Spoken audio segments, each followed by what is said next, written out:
Hand wave to get attention. Hand wave. How's it going, everybody? Thank you so much for being here at the webinar. My name is Vincent Kelly, and hello to everybody on Facebook, YouTube, Instagram, and Zoom. So very nice to have you all here. For this webinar, if you have any questions as we're going through it, you can pop your comments into the comments box on Facebook, YouTube, and Instagram. And for anybody that's on Zoom, you can literally put your comments into the chat or your questions as we're going along. And I might ask for some examples and you can participate if you like. And for those people on Zoom, I'll be able to see those directly because I've got Zoom opened up beside me and all the other channels are feeding in through Zoom. So yeah, you've got a direct line. So to start off with, I just say hello to anybody I can see. I can't see people on Facebook, YouTube, and Instagram. They're just out there. But I can see people on Zoom. So just want to say hello to Seamus, Maria, Carla, Yvonne, Bobby, and Eric is hosting at the moment. So folks, thank you so much for joining me tonight. It would be great if you wouldn't mind popping into the chat where you're logging in from or where you're from. I like to find out that at the beginning of every webinar because, you know, sometimes when there's people from countries far away, like I've had people, like I had a whole bunch of teachers from Pakistan join me on one of my events and, you know, different people from different parts of Europe. So depending on the audience, I generally leave out certain phrases that people might not understand that are kind of unique to, you know, Ireland, England, and that kind of thing, you know. So if you could pop into the chat just where you're from, that would be absolutely fantastic. And Carla, Munich, wow. Carla, I don't know if you know me, but you've touched a place in my heart. This is where I came across this subject. I love Munich. I love Munich very much, especially Leopoldstrasse. Lovely. Holly, Ireland. Fab, Holly. Excellent. What part? Any chance you could let us know what part? Stick it in a city or a county, anything. Doesn't matter, you don't have to. Limerick. Okay, lovely, lovely, gorgeous. Myself and my wife stayed down there in Limerick some time back. It was lovely. We were going to the cliffs of Moher. Beautiful, beautiful area. And Bobby from Kerry. Hi, Bobby. Thank you very much for joining us all the way from the Kingdom. I was at a wedding there many years ago down in Abbeyfield. Yeah, lovely area, lovely area. Right, folks, well, thank you so much. Anybody else who wants to pop in, your county, your country, pop it into the chat and I'll catch them as we're going along. I normally catch up on the comments, okay? So thank you very much for that. Now, this particular webinar is called Controlling Your Negative Emotions, all right? Now, as are most of my webinars, this webinar is based on this book called Dianetics. Dianetics means through the mind, and I came across this in Munich, Carla, in 1992, many years ago, through the mind. And it's basically how the mind affects the body and affects your emotions and so forth, okay?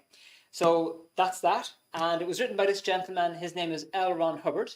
Now, this fellow is probably more famous for the subject that he developed after Dianetics, which is called Scientology. And that word means the study of knowledge. Skio means to know, logos basically means knowledge. And that's the thing that, you know, you might have heard of Tom Cruise and John Travolta and all these movie stars. That's the kind of thing.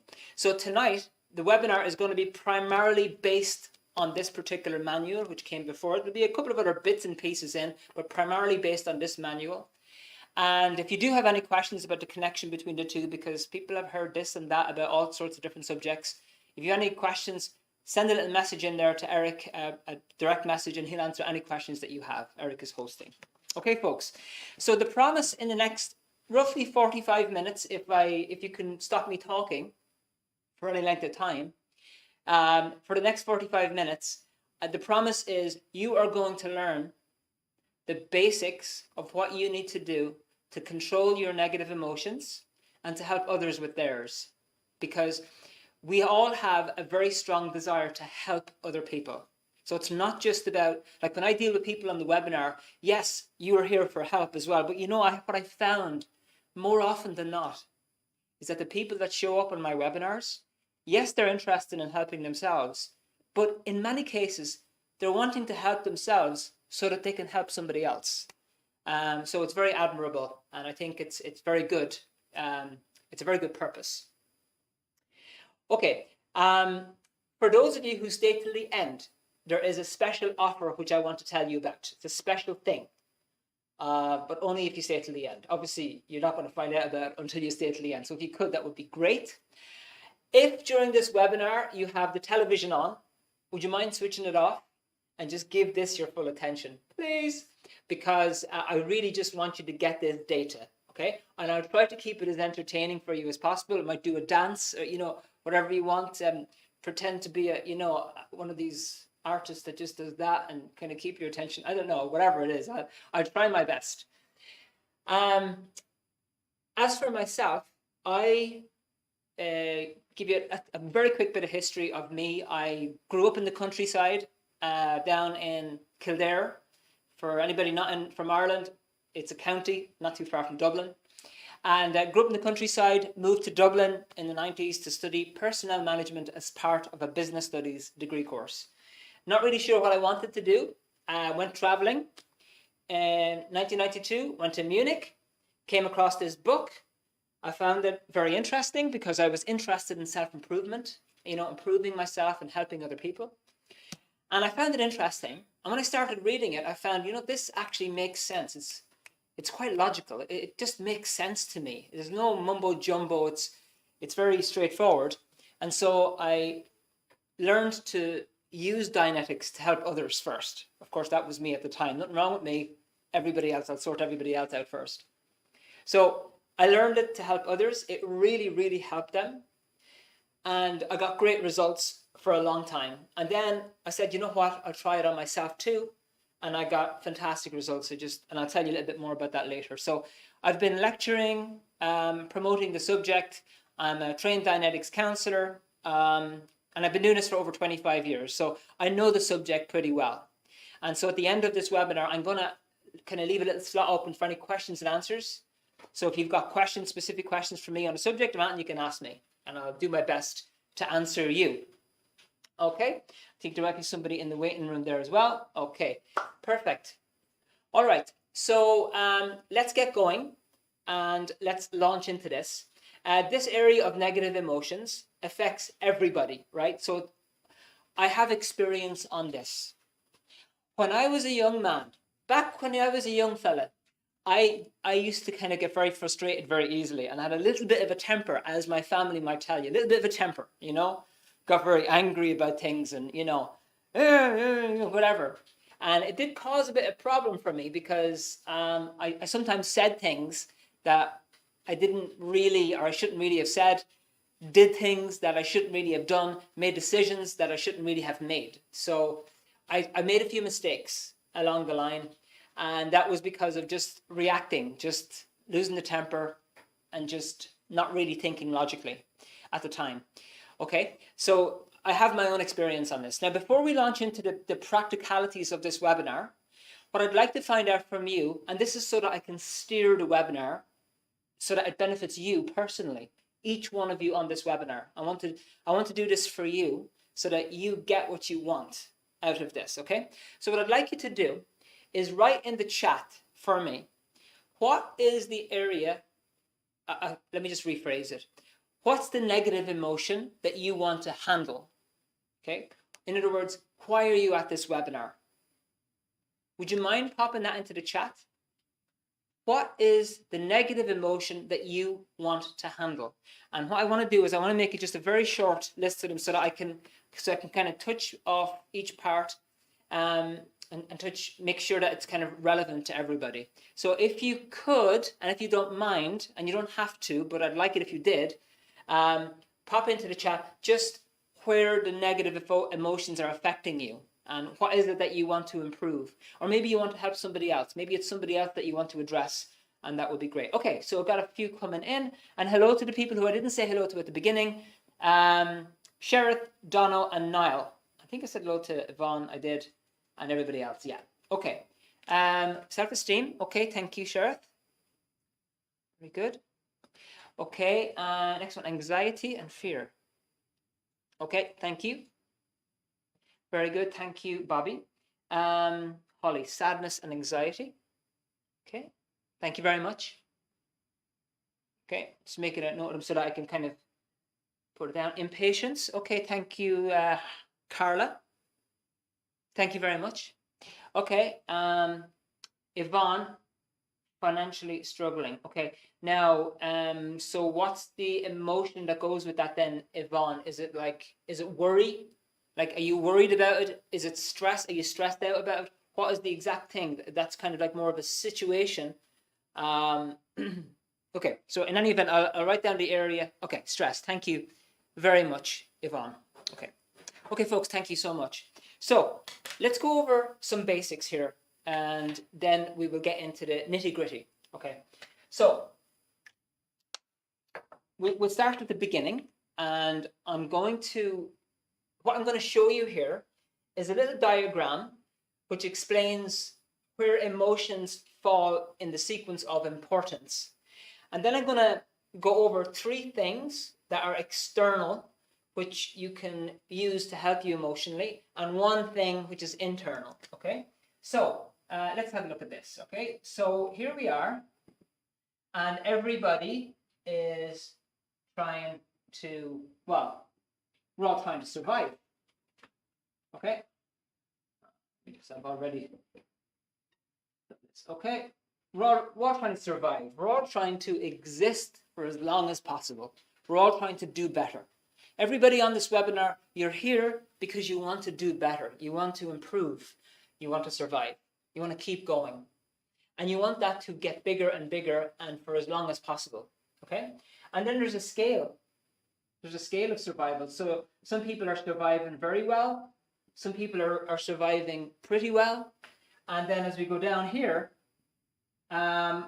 we go to the opposite of survival. Can anybody put down in the chat what would be the opposite of surviving? If you're not surviving, what are you doing? Anybody want to volunteer an answer? What would be the opposite of survive? If you're not surviving, what are you doing? Okay, struggling. Thriving. Struggling would be more so down here, yeah. Thriving would be up this way. Thriving means doing well. Yvonne, just getting by. Okay, yeah, good. Anybody else? Okay, I'm going to put this down here at the bottom. And this is going to sound horrible. I'm sorry. But here we go. If you're not surviving, if you're not going on that road to surviving, anybody want to stick it in? Opposite to survive is, if you're not surviving, you are dying. Okay? That is the ultimate opposite to survive. Thank you, Holly. Exactly. Yeah.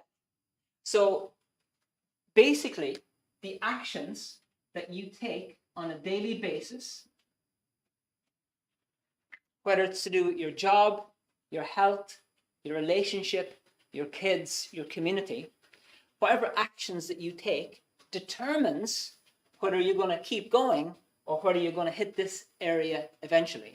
So for example, if your actions are positive and you are, you're keeping yourself healthy, you're working at your job hard, you're studying whatever, you're improving relationships, you're generally going to survive. Whereas if you are, not turning up for work, playing video games all day, every day, drinking a bottle of vodka a day, and that is your decision, and those are your actions, the longer that goes on, the more close you arrive down into death, and on the way down here, you'll feel this thing called pain.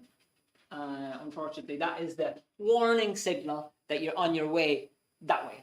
And it kind of repels you to kind of go back up this way, because up at the top here, we have this beautiful thing, and it's called pleasure.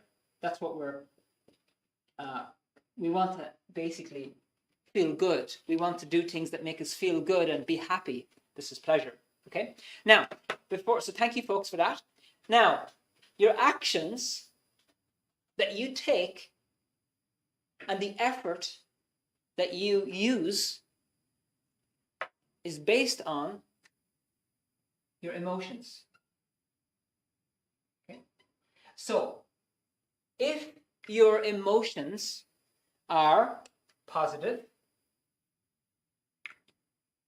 which route do you think you're going to take? Exactly. You're going to take the survive route if your emotions are positive. So for example, if you're interested and you're getting up and you're feeling good, you're happy, you're thinking clearly, you're able to make good decisions, you're going to be heading up towards survive. Okay?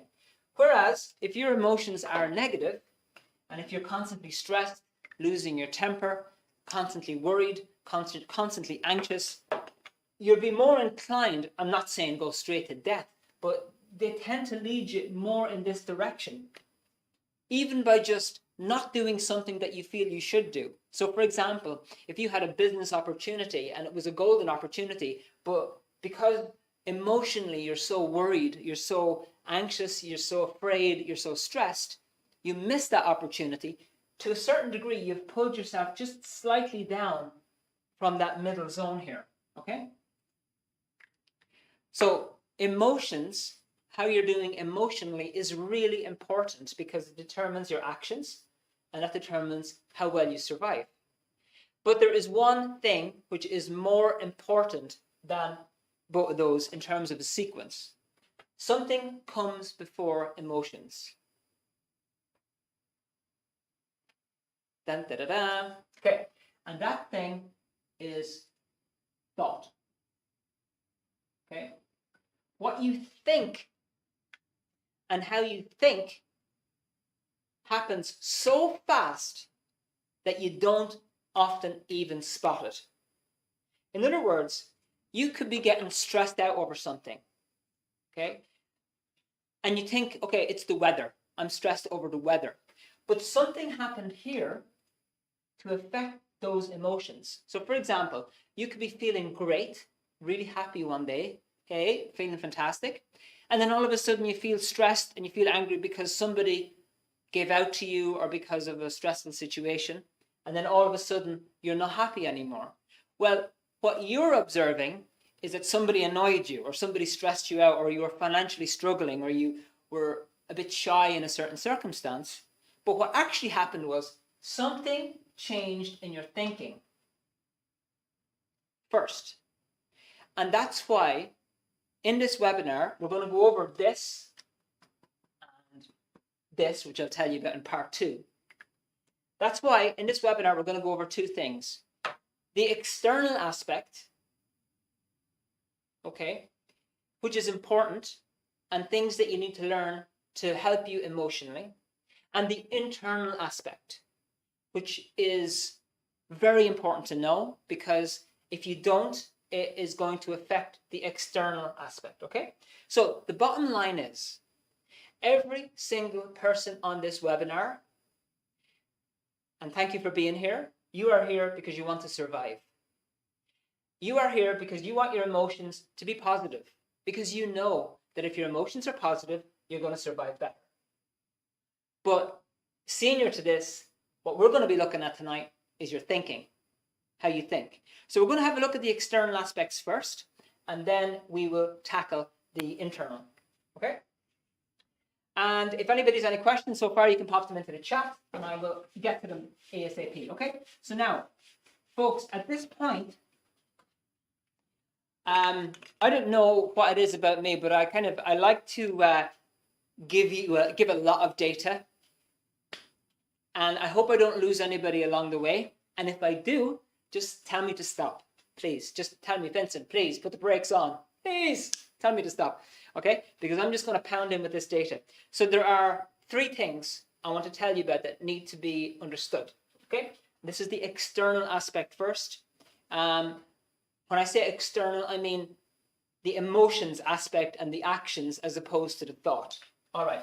So the first thing we're going to have a look at is what is a negative emotion, okay? Now, there's a book that I'm going to show you at the end, and it's called The Emotional Tone Scale, okay?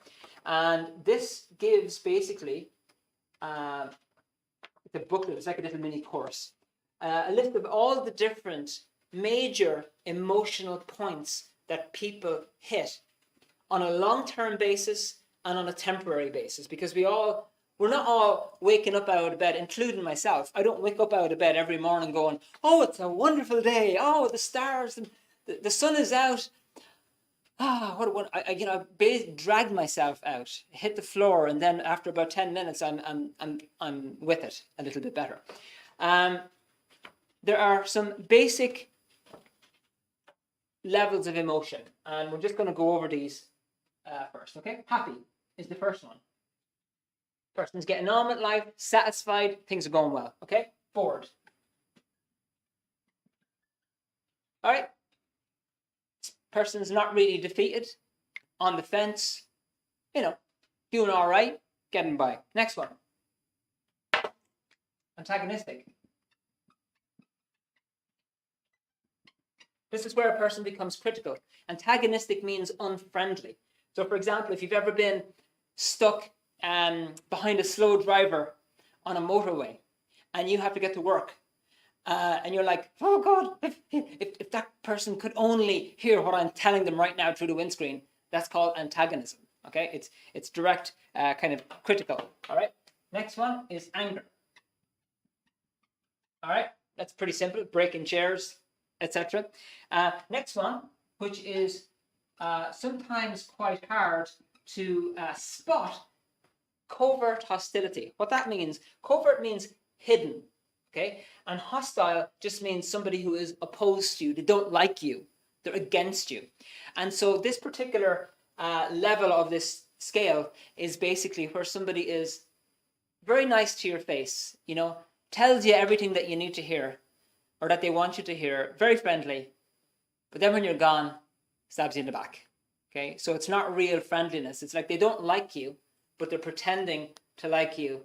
And it's all very horrible, basically.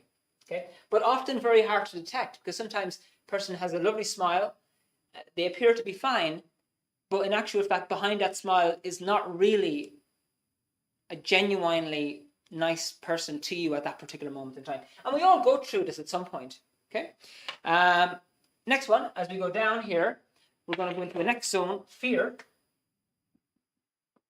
Okay. Person's afraid of things. In this area, we've got anxiety, we've got worry, we've got stress. Okay. Next one here, we have grief. And the next one, we have apathy. Okay.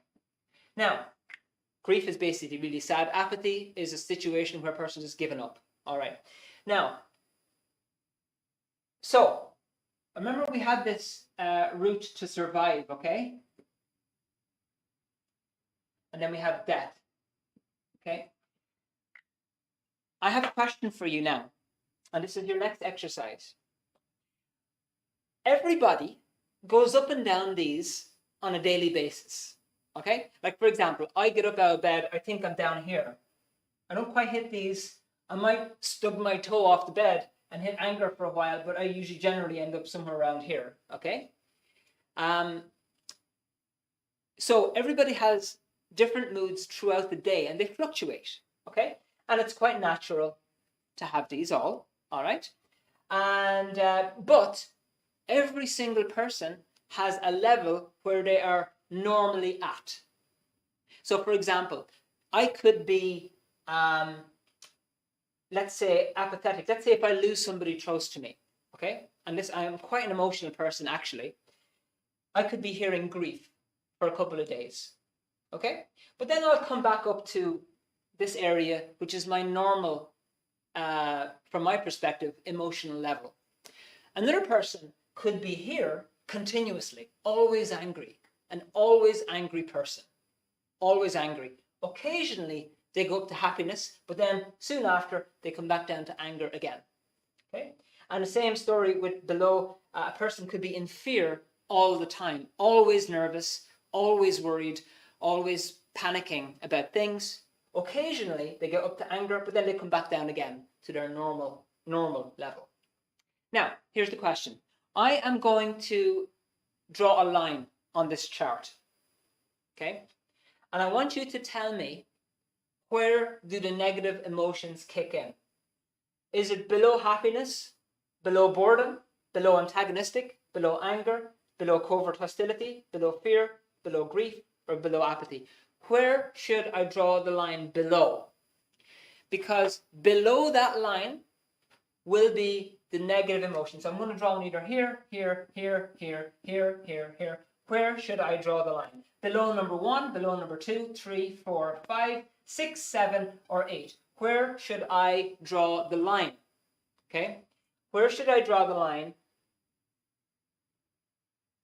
Which determines that the below ones are negative emotions. Where should I draw the line? Okay?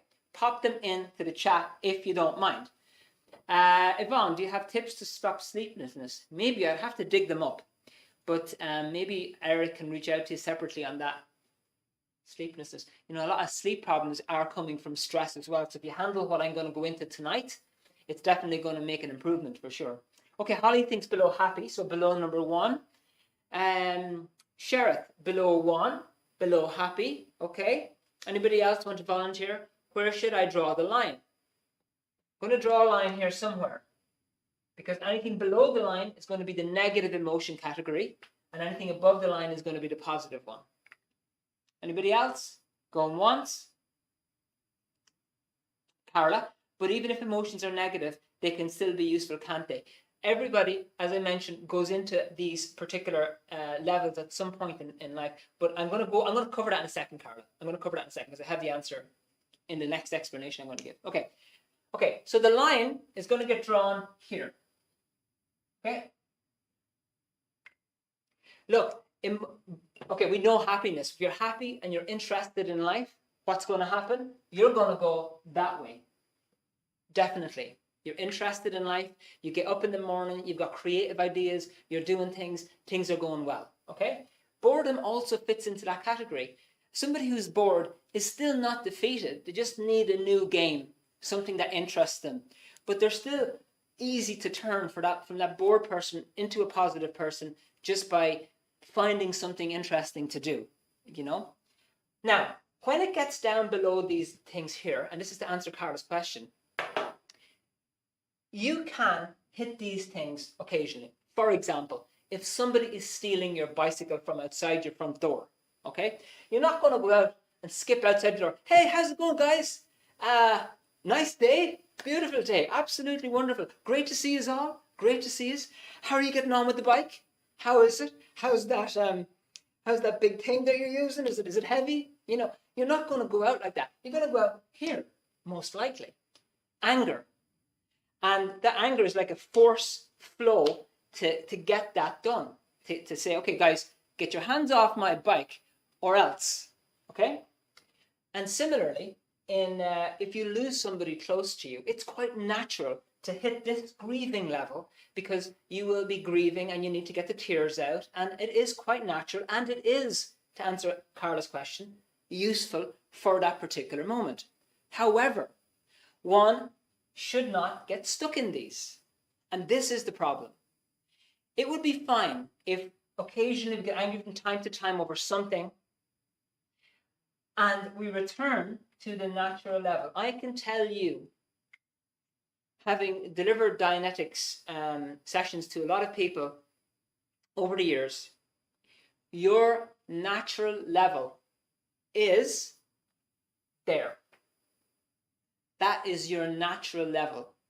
When you go below these are things that you consider negative because you just don't like them. People don't like to feel angry all the time. They don't want to be in fear. They don't want to be in apathy. They don't want to be constantly critical. Even if they are, they don't necessarily want to be because it doesn't make them feel good. So yes, sometimes if, let's say, you are running a business and all your employees are sitting around doing nothing. Okay, slamming a table, getting a bit antagonistic, saying, guys, come on. I'm paying you guys €50 an hour. I need a job done. You know, so it could be antagonistic. But then you get back up here to where you naturally live. And so what happens is, and this is the purpose of this webinar, people get stuck at these lower levels. They get stuck in these lower emotional levels and they just can't shake them. So people wake up in the morning and they're antagonistic or they're angry, or they're with their partner, they're always antagonistic or angry with their partner. or they're constantly worried or stressed out, which is this section here. And this is where the emotions get stuck and you can't shake them. Okay? So below here are generally what we consider the negative emotions, because if you engage in them too long and too much, they will usually send you this route, not that route. They're generally trying to stop things, trying to control things with force, trying to destroy things, and this one is the giving up, often giving up and worrying and nothing gets done type of area.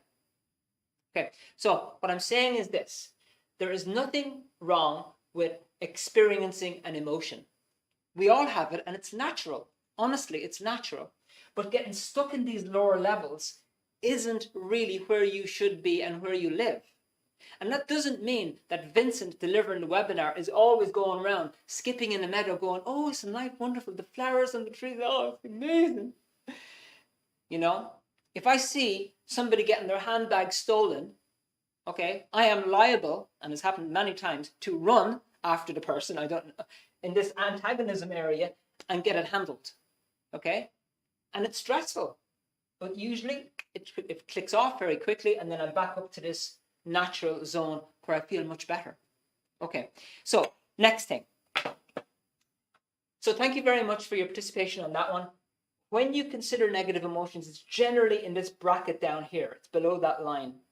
And so what I want you to do is be able to experience an emotion, but then get back up here. Now, next thing. And this is very important, and I cover this at a lot of my webinars. Okay. Again, each one of you who are here, thank you for being here. Each one of you wants to survive. Okay? You want to survive, and you want to do better in life, and you want to be successful. Otherwise, you would not have signed up for this webinar tonight. I'm sorry to say. You want to do well. You want to improve. You want to learn something. Okay? Now, unfortunately, when you go on your road to success, you are going to meet certain people along the way who don't necessarily have your good intentions at heart. They don't have your success at heart. So you're going to meet people occasionally who might want to drag you down directly or indirectly. Now, there's a booklet I'm going to introduce at the end of this webinar. It's called The Cause of Suppression. And what it goes over is that most people are fine. They fluctuate emotionally, but in general, you can rely on them. Or they're not such a bad person. They might be suffering, but you know what? They're not against you. They're not making your life difficult. They're not stressing you out. They're not criticizing you every day of the week. But then you get a certain percentage of people who see you wanting to succeed and just want to tear you down for no good reason, except maybe to protect themselves or whatever it is that's going on in their own head. I'll tell you more about that at the end, okay? So basically, what they do is press your buttons, and I'm going to go into this in a minute. When you are doing something and you feel happy, and you meet somebody, and by the way, if you can, I'd like you to think about this while I'm explaining, and if you have an example, would you put it in the chat? If you think of something, I'd like to know if you have, and put it in the chat. Okay, you're feeling happy, you're doing well, you're going to work, you want to get your promotion. Okay? I know you work in an office and you want to do better. You want to become a manager or something. Okay? And then you meet some friend, colleague in the office who, politely reminds you every day that jokes about you and tells you, oh, you're going for the manager job. Right. You're going for the manager job. Are you serious? And you're serious. You're going for the manager job. Come on now. Come on now. Get real. Come on. Get real. Sure, you wouldn't be able for that. Look, I'm your friend, and I'm telling you, don't go for that manager job. Stay with me here. In fact, I'd recommend that you go down into a lower position. Much, much better. In fact, why don't you just stay at home and watch television because as your friend, I think that's the best thing for you. Okay? And you think, oh, well, maybe he's right. Maybe he's right. The first thing somebody who wants to suppress you will do is they'll try to change your thinking. Okay? They'll try to cause self-doubt. They'll try to cause you to lose your self-esteem. And that starts with causing you to change your mind, make you uncertain about yourself, cut you to pieces. Has anybody ever seen anything like that? Have you ever experienced that? Pop it into the chat if you have.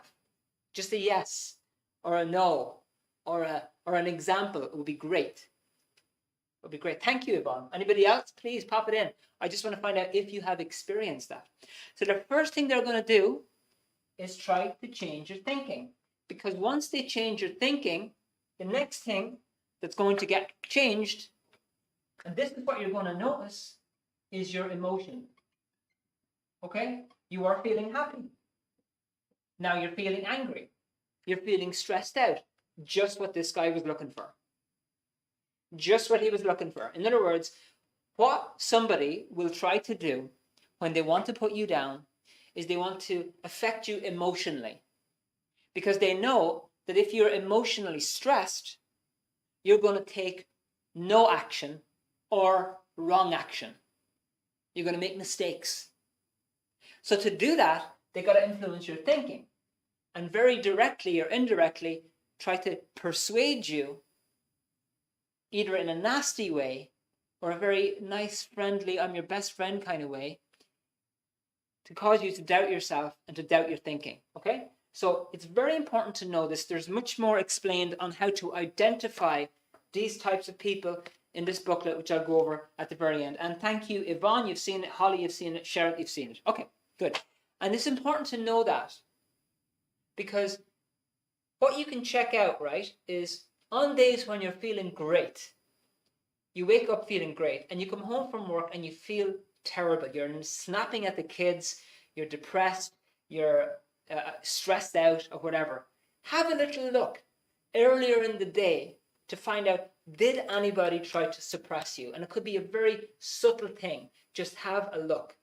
So all I want you to do about this for the moment is just be aware that it exists. There is more that you can learn about it, and it's very important to learn that information, okay? So that's the first thing, and that thought, those guys can basically just try to change your thinking. So you have to be very wary of what they're saying to you.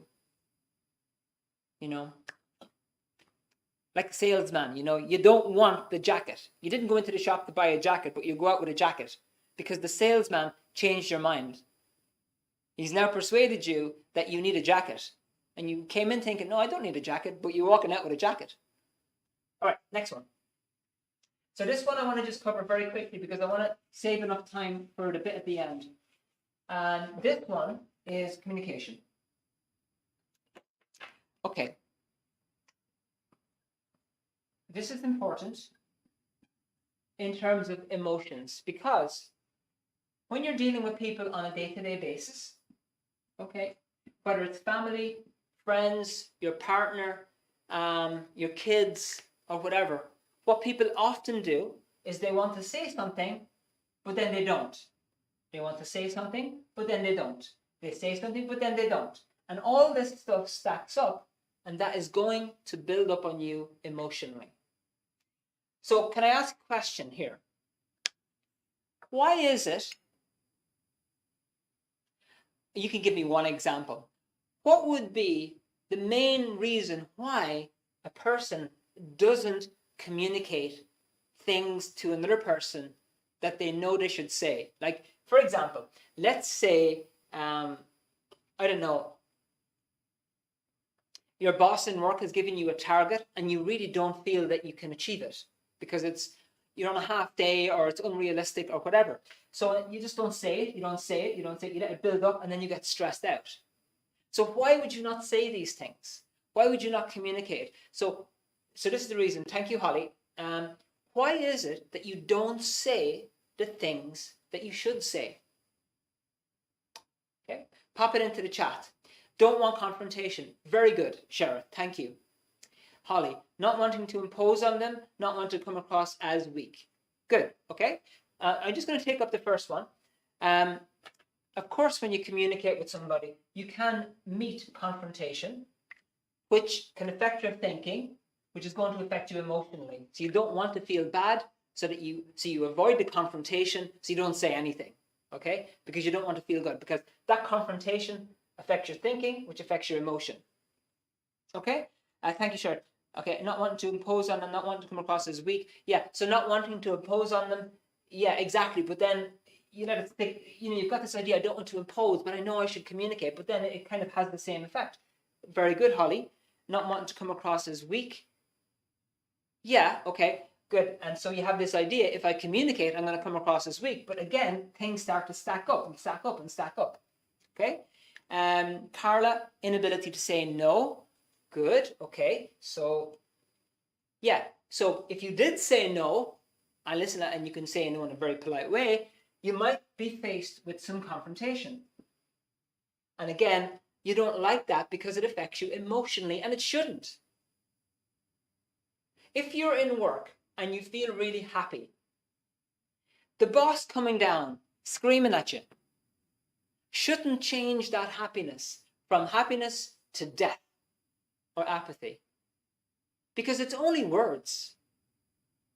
Now, if he came across you with a big stick and started popping you on the head, that might be different. But it's just words. They are literally just words. Even if he calls you up and he screams at you down the phone, it's literally only words and vibrations. Like listening to the radio. So it shouldn't affect you so much, but it does because it affects your thinking, which I'm going to go over in a minute, and that affects you emotionally, and you don't want to feel bad. Okay, and Yvonne. So thank you, Carla. Intimidated and fear of the retaliation. Exactly. So you say something, you know it's going to cause some backlash, but that doesn't make you feel good, so you don't want to do it because you know if they respond in an antagonistic way, your thinking is going to change, your emotion is going to change as well, and you want to go home at the end of your day feeling happy and relaxed and have a good night's sleep. Okay. This does not mean, what I'm saying to you here, that you should roar at this person. Or, I'm going to say something and you're wrong and I'm right and you're always wrong. I'm always right because, we're all right in some ways. The key to it is to be able to communicate clearly, friendly, and directly in a very positive way, and also to be able to listen to what they say, to be able to listen. So you do need to also improve your communication skill. Now, this is also a booklet I'm going to show you at the end. In this booklet, there are lots of exercises that you can learn to do at home with a friend or a family member on how to improve your communication skill so that when you say things to people and you get a bit of backlash or confrontation, that you're able to handle it and you can deal with it and you don't just back off into yourself and, it's okay, I'm going to go back and die into my own corner here. So that you can deal with it. So they're basically skills that you can learn on communication. Okay, finally, the most important thing I want to tell you about tonight, and this is what all these points are leading to, thought. How is it? Okay, there's your thought. Why is it that your thought, you're thinking good today, you're in a good mood, you're thinking positively, naturally, feeling good, you're on your way towards surviving, things are going great, your emotions are good, you feel happy, interested, a bit bored, but you're not dying, okay, and your actions are good. What happens to change that thought to a negative? Because that thought happens so fast that often you don't even spot it. What you do spot is your emotions now become negative and your actions then become negative. Okay. Your thoughts come from this. You look at your life, you look at your problems, you look at your pictures, which is a copy of all your experiences from the past. Okay, so for example, as an exercise, okay, little exercise for you, okay? What I want you to do is close your eyes. Now, I'm not going to know if you do this because I can't see anybody, but I'll assume you are. Close your eyes. Now, I want you to remember your breakfast.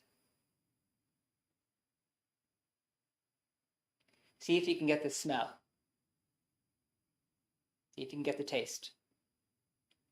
See if you can get any sounds, sensations. Okay, open your eyes. Now, for anybody who was able to do that, and you were able to remember your breakfast, pop it into the chat or give me just a thumbs up. Let me know, were you able to do it? Did you do it? Could you do it? Okay, Jessica, thank you. Hi, Jessica, by the way, and a couple of other people came in. Diane, hi, Diane. Were you able to do that? Could you remember your breakfast?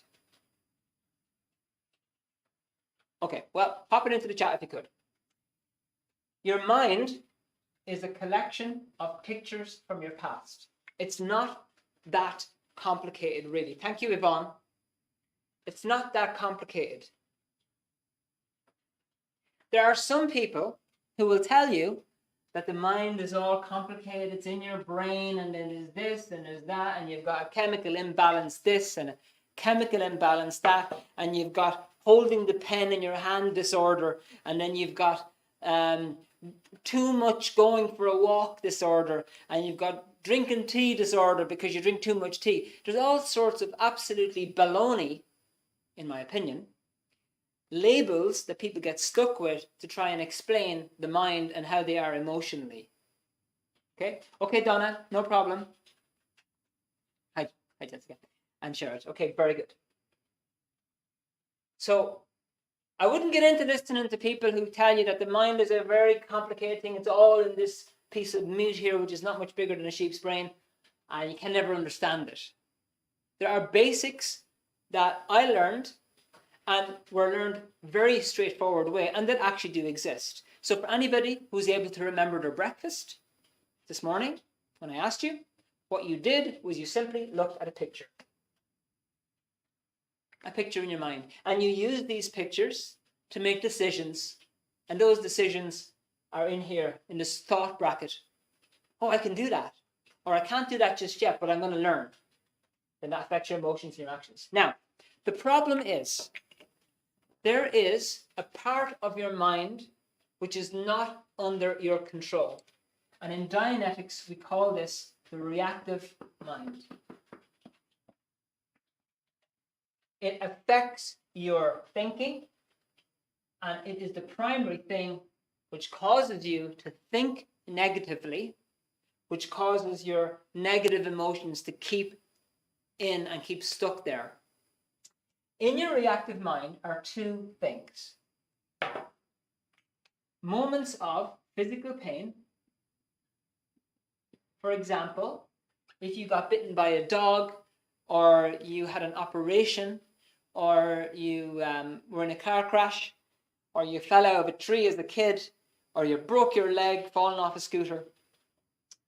Physical pain incidents are stored in this reactive mind. Why is it called reactive? Because external things that people say, external things that people do, external things that you see on a daily basis can trigger it off without your consent and can start affecting you emotionally. So for example, if you got bitten by a dog, a white dog, when you were 5, all it would take is for, at the age of 15, a similar looking white dog to pass you by for you to instantly get nervous, okay, or instantly get stressed. If you used to be in a relationship where your partner used to beat you with a stick every day, okay, and that was 10 years ago, physical abuse, beat you with a stick every day, and you've moved on from him, but your reactive mind hasn't moved on, which means that if in the future, for a second, I need some space. If in the future, maybe you're at a meeting or you try to get into a new relationship. And this person that you're going out with, you're trying to have a good relationship with, one day gets angry and starts shouting at you. Well, what happens is your reactive mind triggers off without your consent and starts affecting your thinking. And then that is going to affect your emotions and causes you to stress down. All this is buried nicely beneath the surface.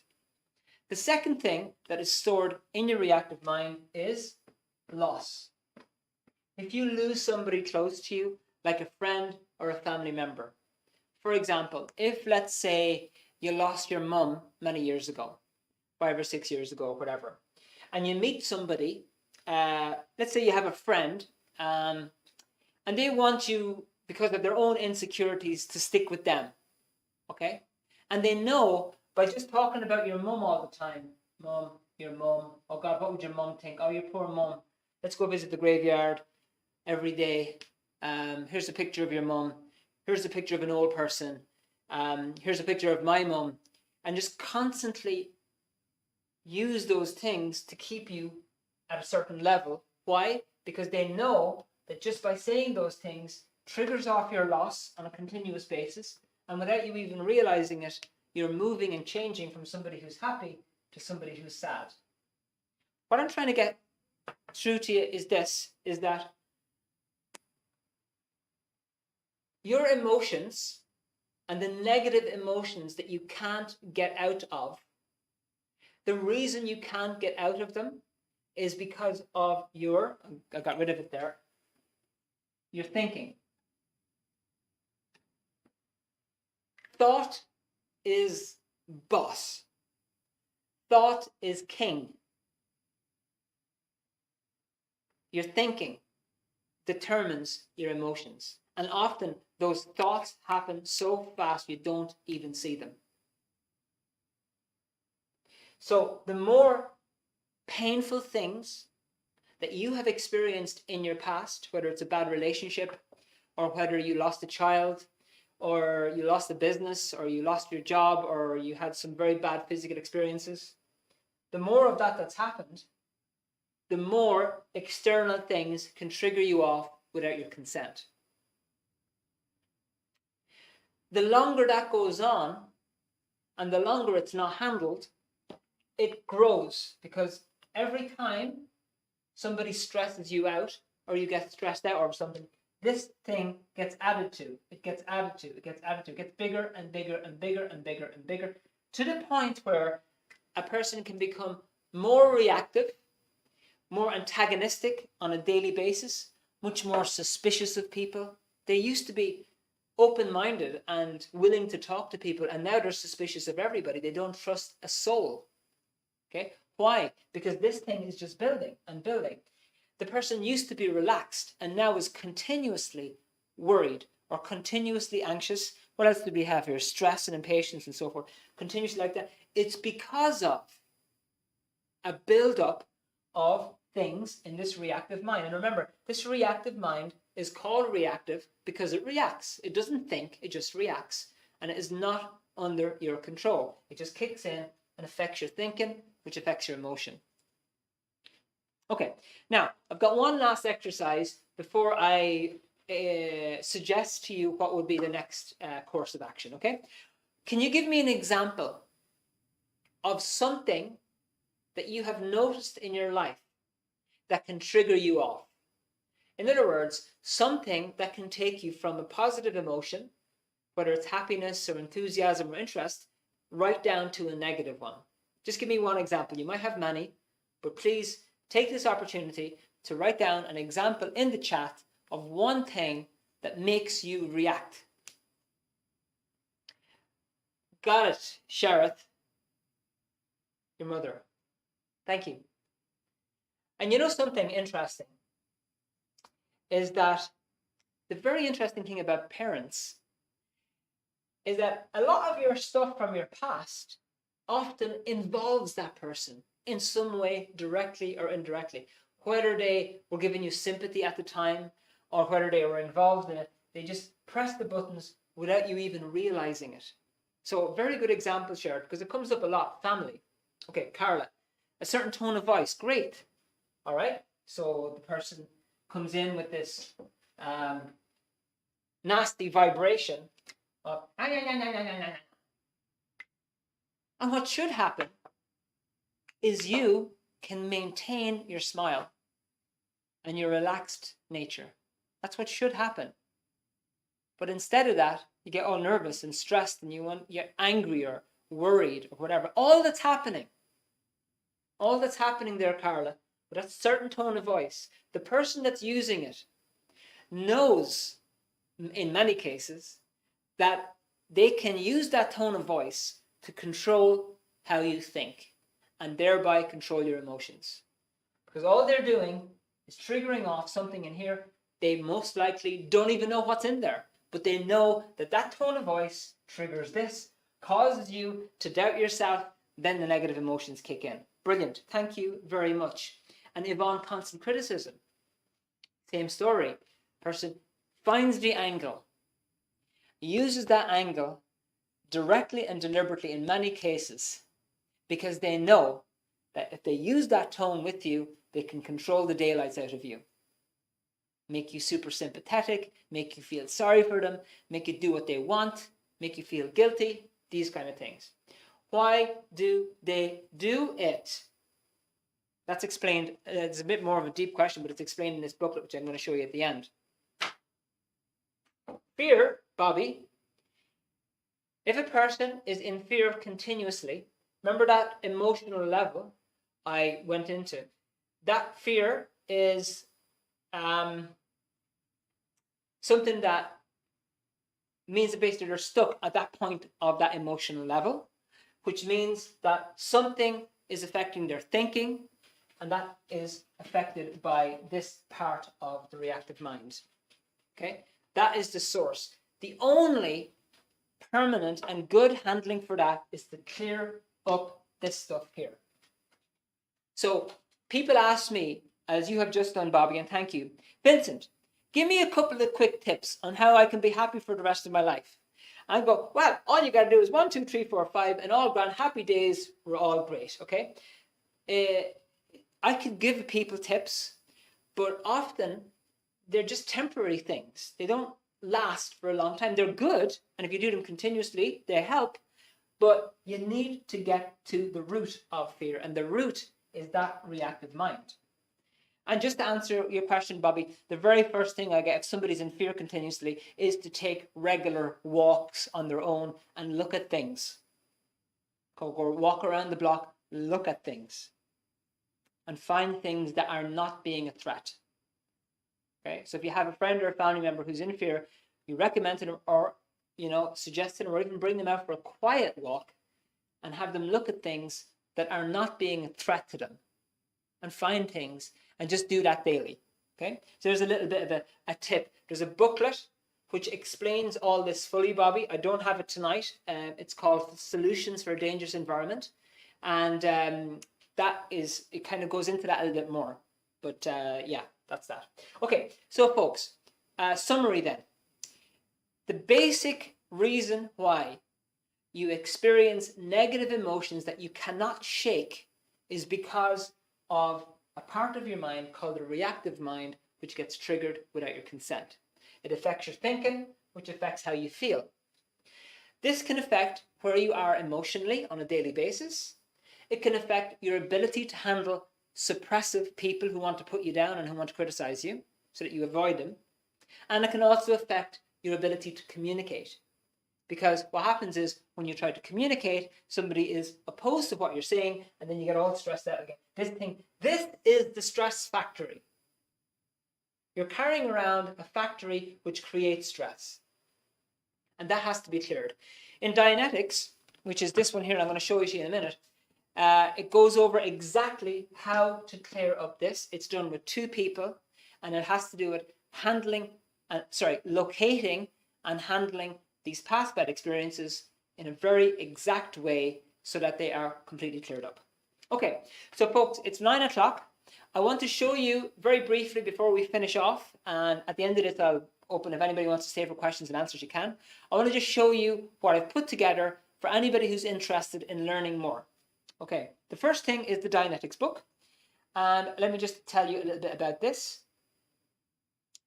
Okay, so we've got the real source of unwanted behavior, thought, and emotions. The real source is the reactive mind that I've explained here.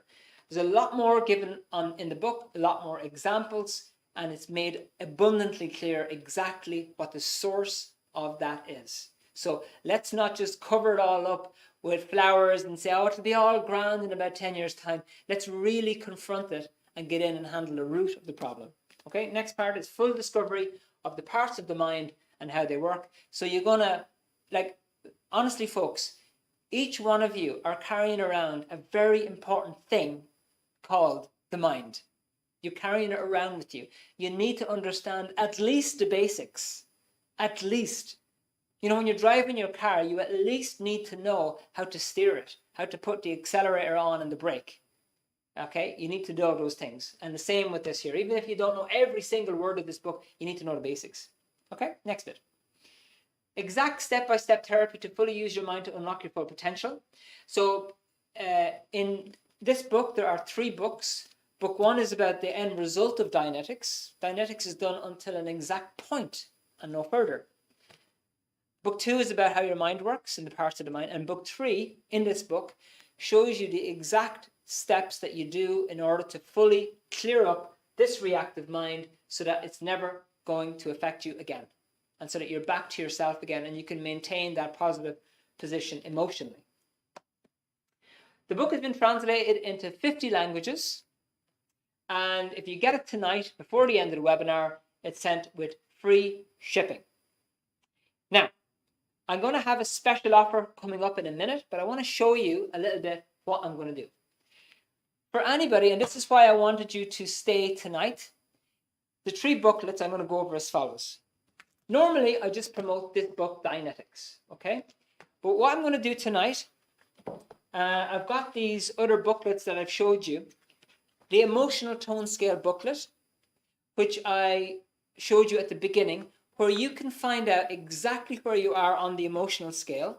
And there's a big chart at the end, which you can use to find out where you are and also to help you to find out where other people are on a long-term basis emotionally, so that you can predict whether they're going to be a friend or whether they're not going to be a friend, okay?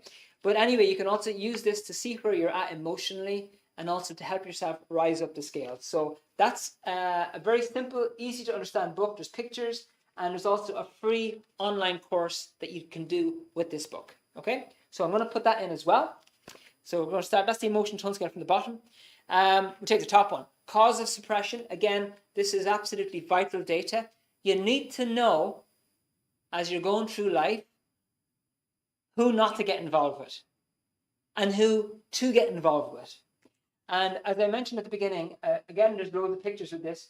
There are 12 characteristics that you can learn to help you identify people who will be mainly intending to drag you down versus people who will be good friends to have around and will support you.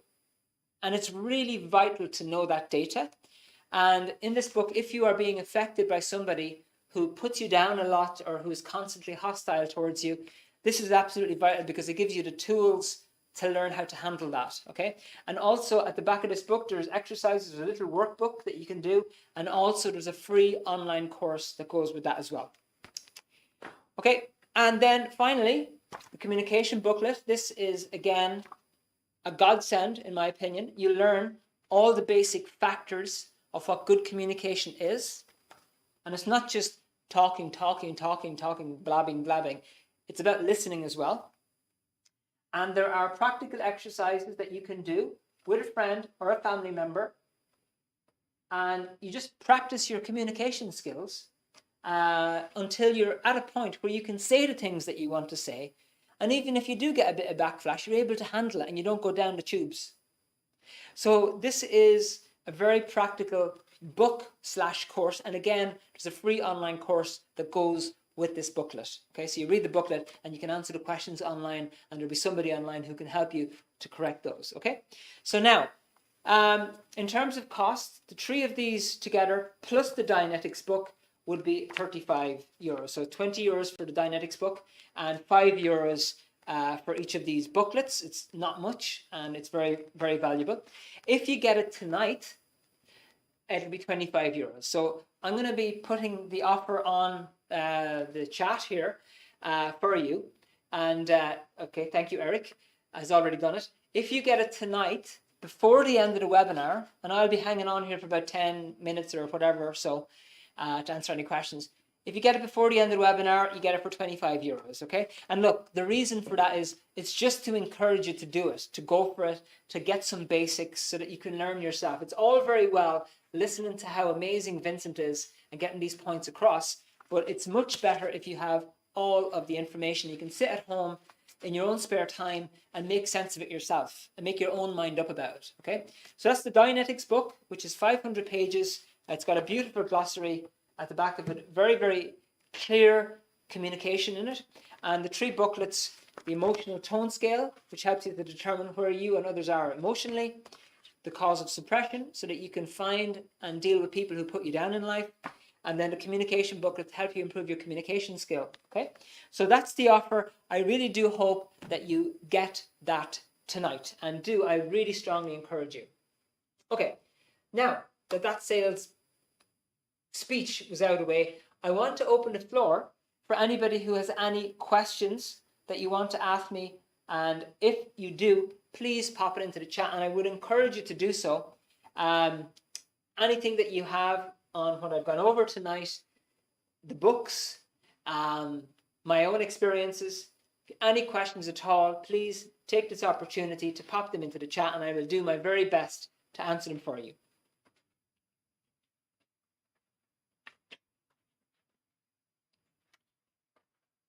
I wish I had some music to play in the background while I drink my water.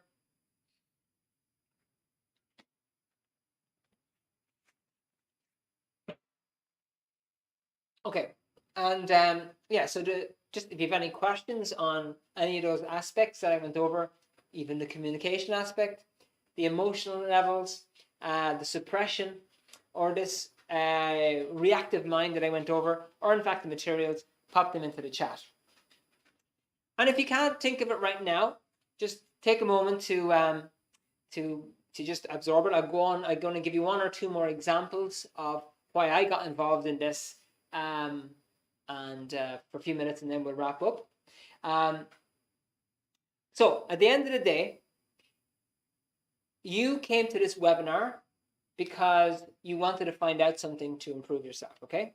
So if all these materials did, these books that I'm showing to you, if all they did was help you to be able to control your negative emotions and be naturally that positive person, you know, it is going to be worth it, right? Because at the end of the day, those positive emotions are going to start affecting you emotionally, and they're going to start affecting you in terms of your actions. You're going to be doing more constructive actions in your life in terms of your health, in terms of relationships, family, work, your community, I don't know, broader mankind. And even if it only helped you to clear up all that built up negative emotion from the past, which keeps affecting you in present, even if it just cleared up that, it would be worth it. I think you'll agree with that. Okay? Okie dokie. Okay, that's very good. Okay, Jessica, that's great. Thank you very much for the direct message. I normally don't read out the direct messages, but Jessica, thank you so much. That's fantastic. Yvonne, Carla, no problem, Carla. Thank you so much for joining us from Munich. Good to have you, and I hope to get over to Munich at some day in the future. I love Munich, and I wish you all the best. Okay. Yvonne, can you change the reactive mind? Does meditation and affirmations help? Okay, so Yvonne, there are lots of people out there with lots of different solutions, okay?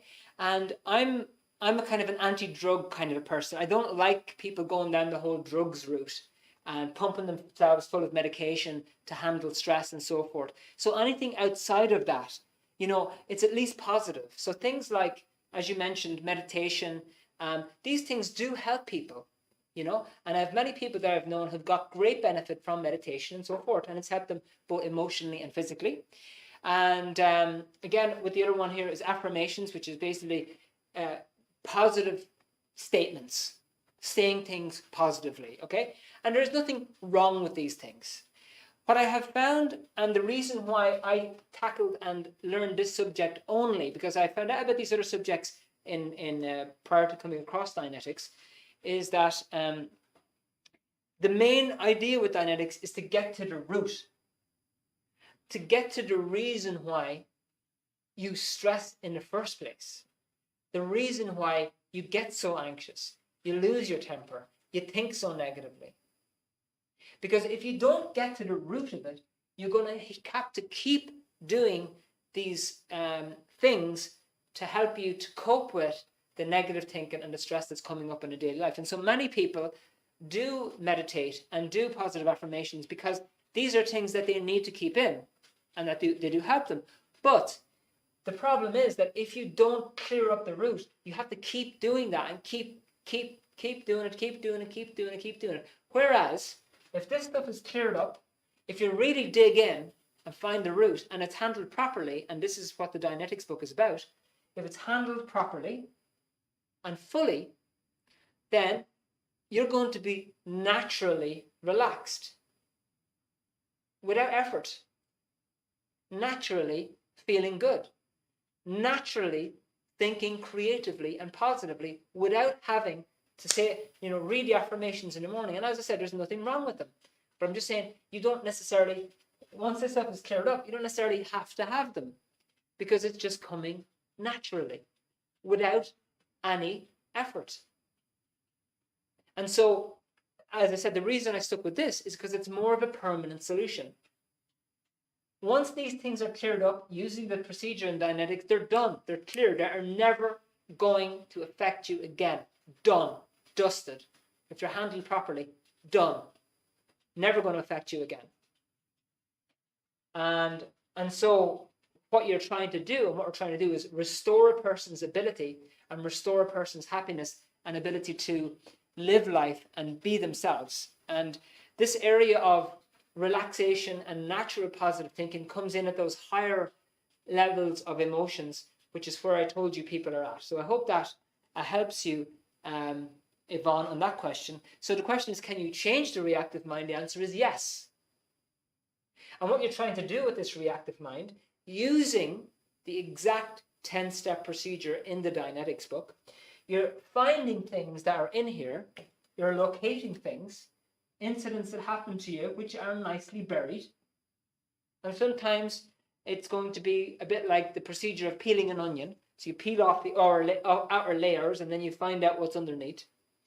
But once you do, you get to the root and that gets cleared up. And what you're doing is you're taking away the stress from the reactive mind, and those incidents are then going to be filed back up where they should be in your normal analytical mind as just memories without the pain. And that doesn't mean that you're going to forget people that you lost, or you all of a sudden turn into a robot where you don't care about anybody. It's not like that, As I said, like, I've done a lot of this, and I've received a lot of it myself, and I've delivered a lot of it to other people. And I tell you, it frees you up emotionally so that you can experience these other emotions, but then you can get back to just being happy again very quickly afterwards. So, for example, with myself on a daily basis, like, I pretty much feel good practically all the time, honestly. But if I lose somebody close to me, I get very close to people. If I lose somebody close to me, I can get very emotional. I can get very upset, and I might need to cry for a few hours or days. But once that's out and I've handled it, I can come back to myself again and live again. And it doesn't take me long to recover. It doesn't take me long to recover at all. Whereas before, I'd be just hanging on to it, hanging on to it. Okie doke. All right. So, yeah. And look, folks, at the end of the day, the reason I am recommending, people say to me, Vincent, please just give me a few tips. Like, I think Bobby might have asked me just a few tips. A lot of people come to my webinars, oh, Vincent, just give me 5 tips that I can do this week, get me by, Tips are fine, but they just don't last, because you have to, keep doing it. It's better to get yourself educated. And so what I do to people, first of all, when they come to me looking for help, I say, look, First things first, education. Get yourself some education on what this is about. And then let's talk. Get some basics into you. And it also gives people the opportunity to really decide for themselves, because the people that progress well in Dianetics, when you want to receive some Dianetics counseling or whatever, are generally people who have decided themselves, not because I've told them to do it, but because they've read the book, it makes sense, and they want to do it for themselves, not for anybody else. Right, folks, so does anybody else have any questions that you want me to answer before we drop off or we finish off for the evening? And I want to thank you all so much for staying with me so long. I really appreciate it. A few left there in the chat. Or if you have anything that you feel you have gained or learned from this webinar, I'd really like to know it. And again, if you pop it into the chat, that would be just fantastic. Not today. Okay, folks, well, look, I will say goodnight to you all. I want to thank you so much for being here, for giving me an hour and 15 minutes, 16 minutes now of your time, especially Seamus, Yvonne, and Sheriff. I really appreciate it.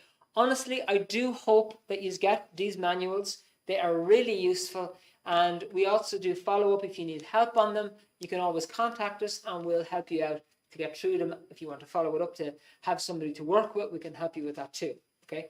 And for any questions on the book. So I really would encourage you, get these materials tonight and get started. They'll be sent out to you ASAP. Right, folks, I will say goodnight. So thank you, Seamus, Yvonne, and Sherrod. Have an absolutely beautiful rest of your evening. Thank you so much for your time, and hopefully we'll see you again soon. Okay? Bye for now.